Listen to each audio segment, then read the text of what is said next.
தமிழகத்திற்கு வழங்க வேண்டிய 100 நாள் வேலை திட்ட நிதியான ரூபாய் 4034 கோடியை வழங்காத மத்திய அரசை கண்டித்து தமிழகத்தின் பல்வேறு பகுதிகளில் திமுகவினர் ஆர்ப்பாட்டம் நடத்தினர்.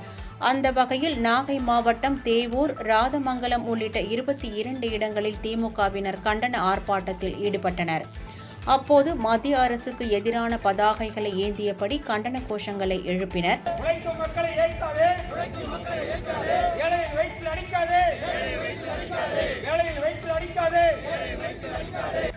இதேபோல் விருதுநகர் மாவட்டம் ராஜபாளையம் ஒன்றியத்திற்குட்பட்ட தளவாய்புரம் மற்றும் கிருஷ்ணாபுரம் பகுதிகளில் 100 நாள் திட்டப் பணிக்கான ஊதியத்தை வழங்க கோரி ஆர்ப்பாட்டம் நடத்தினர். ஏழைகளின் வயிற்றில் அடிக்காதே, ஏழைகள் வயிற்றில் அடிக்காதே, சம்பள காசை திருடாதே,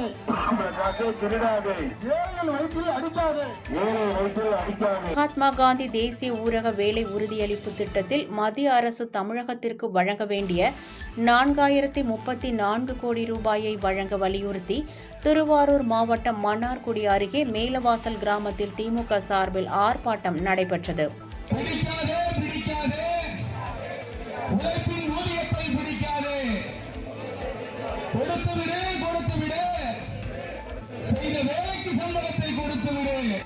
தூத்துக்குடி மாவட்டம் கோவில்பட்டி ஊராட்சி ஒன்றிய அலுவலகம் முன்பு திமுக துணை பொதுச் செயலாளரும் நாடாளுமன்ற உறுப்பினருமான கனிமொழி கருணாநிதி தலைமையில் ஆர்ப்பாட்டம் நடைபெற்றது.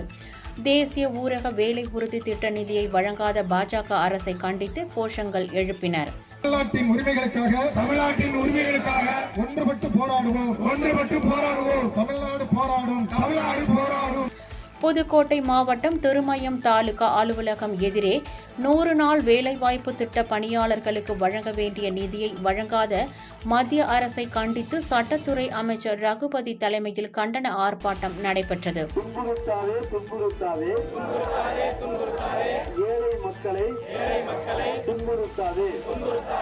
திண்டுக்கல் மாவட்டம் பித்தளைப்பட்டி பிரிவு அருகே 100 நாள் திட்ட பணிக்கான நிதியை வழங்காத மத்திய அரசை கண்டித்து ஊரக வளர்ச்சித்துறை அமைச்சர் பெரியசாமி தலைமையில் கண்டன ஆர்ப்பாட்டம் நடைபெற்றது.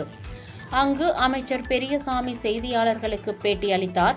அப்போது தமிழ்நாட்டின் மன்னராட்சி நடைபெறுவதாக தவேக தலைவர் விஜய் பேசியது குறித்த செய்தியாளர்களின் கேள்விக்கு பதில் அளித்த அவர், மக்களாட்சிதான் தமிழகத்தில் நடைபெற்று வருவதாக கூறினார். மக்களால் தேர்ந்தெடுக்கப்பட்ட ஆட்சி, மன்னராட்சி கிடையாது. தமிழ்நாட்டில், இந்தியாவில் மக்களாட்சி தத்துவத்தை இன்றைக்கு உயர்த்தி பிடித்திருக்கிற ஒரே முதலமைச்சர் நம்முடைய முதல்வர் தளபதியார் அவர்கள்.